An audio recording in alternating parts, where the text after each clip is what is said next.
میں اسی ٹاپک کو ڈسکس کرتا ہوں کہ سیدنا ابو ہریرہ رضی اللہ تعالیٰ عنہ سے بڑھ کر کوئی محب اہل بیت ہے ہی نہیں تھا.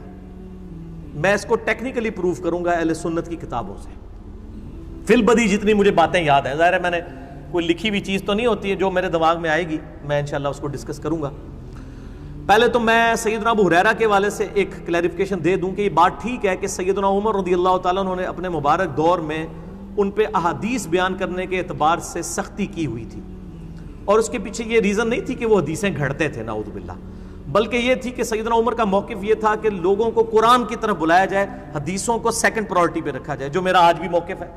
میں تو کہتا ہوں درس قرآن ہی ہونا چاہیے، ہمارا کبھی درس حدیث نہیں ہوا. درس قرآن ہوتا ہے، اس کے ذیل میں آپ حدیثیں بیان کریں، کیونکہ ہماری ٹیکسٹ بک تو قرآن ہے، حدیث تو ذیل میں بیان ہوگی. وَأُوحِيَ إِلَيَّ هَذَا الْقُرْآنُ لِأُنذِرَكُمْ بِهِ وَمَنْ بَلَغَ. اے نبی علیہ السلام فرما دیجئے قرآن مجھے اس لیے وحی کیا گیا، اس کے ذریعے میں تمہیں بھی تبلیغ کر دوں، جس تک یہ قرآن پہنچ جائے وہ بھی اسی کے ذریعے تبلیغ کرے. سورۃ الانعام آیت نمبر 19 ہے یہ.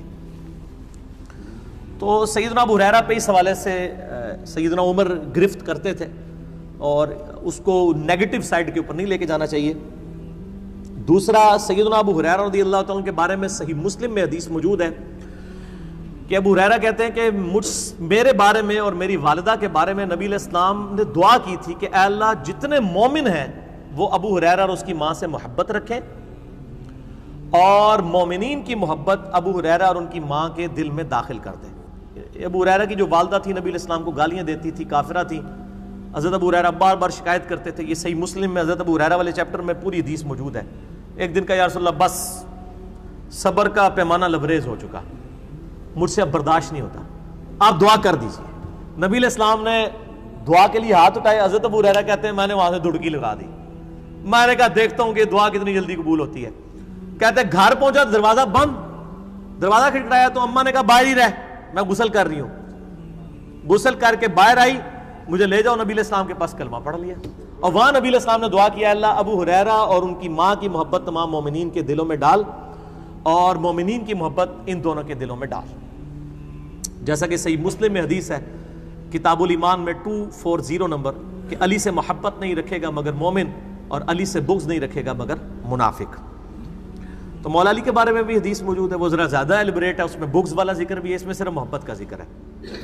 تو اس لیے سیدنا ابو ہریرہ رضی اللہ تعالیٰ کے اوپر جتنے حملے منکرین حدیث کرتے ہیں یا رافضیوں کی طرف سے ہوتے ہیں، ان کو میں یعنی دعوت اصلاح دوں گا کہ وہ اپنے ایمان کی فکر اس حوالے سے کریں.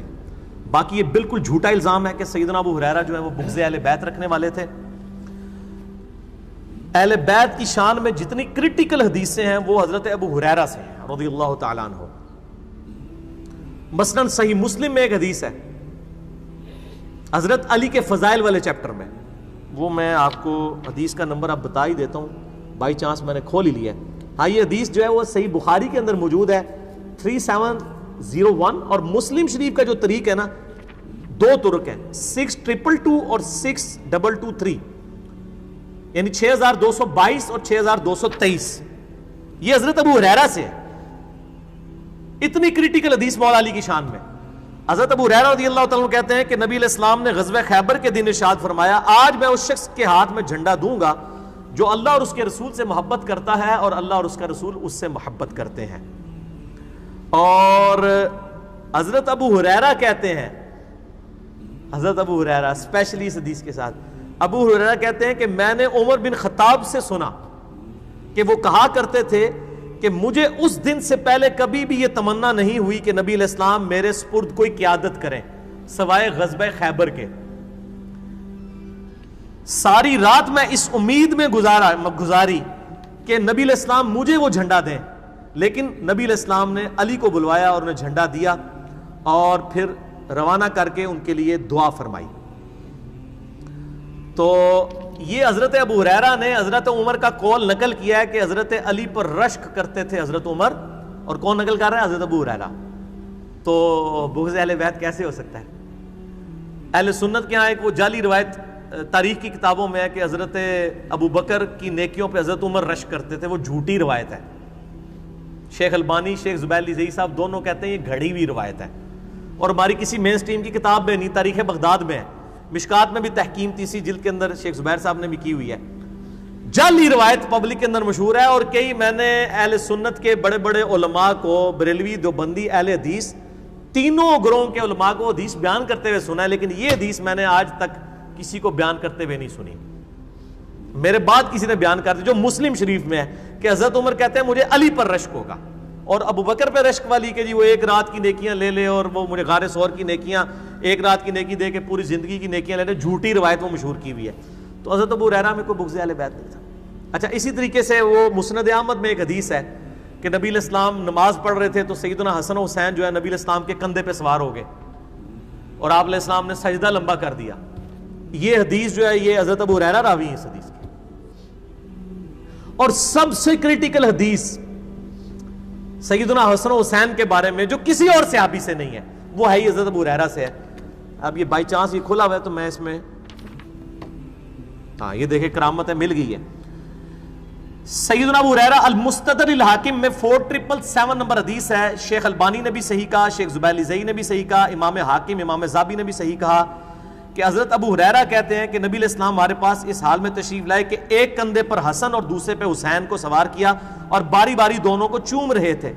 اور آپ ہمارے پاس جب تشریف لائے تو ہم نے پوچھا اللہ کے رسول آپ ان دونوں سے محبت کرتے ہیں؟ آپ نے فرمایا ہاں، اور جو ان سے محبت رکھے تو گویا اس نے مجھ سے محبت کی، اور جس نے حسن و حسین سے بغض رکھا اس نے مجھ سے بغض رکھا.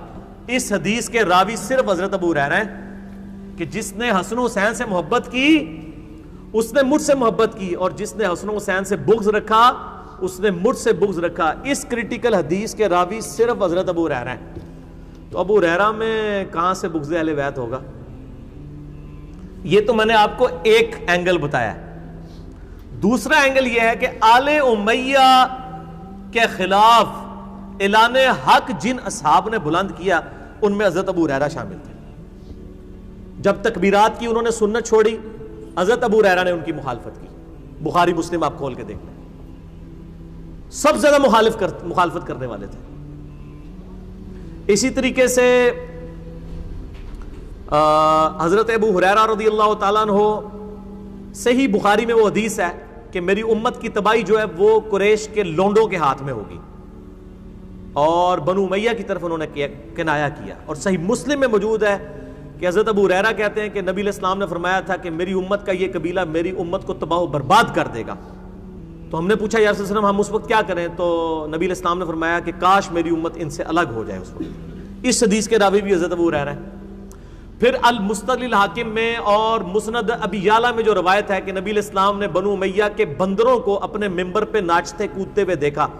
حضرت ابو ہریرہ کہتے ہیں نبی علیہ السلام نے یہ خواب دیکھی اور اس کے بعد آپ چند دن زندہ رہے، آپ کو ہم نے مسکراتے ہوئے نہیں دیکھا. آپ اتنے غمگین تھے کہ میرے ممبر پہ بنو امیہ کے بندر آ کے بیٹھ جائیں گے، یعنی ان کے حکمران، میری وفات کے بعد. اس حدیث کے راوی بھی حضرت ابو ہریرہ ہیں. یار جو بنو امیہ کے لوگوں کو بندروں والی روایت جو ہے وہ حضرت ابو ہریرہ سے روایت ہے. ٹھیک ہے جی، ہر موقع پہ وہ آل امیہ کی مخالفت کرتے تھے. بخاری میں حدیث موجود ہے، مروان ایک دفعہ چلا گیا تو مدینے کے اوپر نائب بنا کے چلا گیا حضرت معاویہ کے دور میں حضرت ابو ہریرہ کو. تو انہوں نے جب جمعے کی نماز پڑھائی تو انہوں نے وہی صورتیں پڑھی جو نبی علیہ السلام پڑھتے تھے. تو بعد میں آ کے پھر لوگوں نے مروان کو شکایت کی کہ جی علی بن ابی طالب جو کوفے کے اندر پڑھا کرتے تھے نا، ابو ہریرہ نے آج وہ تلاوت کی ہیں صورتیں. تو مروان نے بلا کے حضرت ابو ہریرہ سے کہا کہ تم نے وہ علی والی صورتیں، انہوں نے کہا علی والی نہیں ہے، وہ نبی والی ہیں. علی جو کچھ کوفے میں جمعے کی نماز کی صورتیں پڑھاتے تھے وہ نبی علیہ السلام نے تعلیم دی تھی. تو ایک پورا چیپٹر ہے. حضرت ابو ہریرہ کا یہ پہلو لوگوں سے پوشیدہ ہے. ظاہر ہے کہ جب سنی جو ہیں وہ اپنی زبانیں بند کر کے اور اپنے اپنے بلوں میں گھسے ہوئے ہیں، صحیح بات لوگوں کو بتانے کے لیے تیار نہیں ہے. شیعہ بھی اسی طریقے سے ہیں، تو لوگوں میں ظاہر ہے دراڑیں تو بڑھے گی.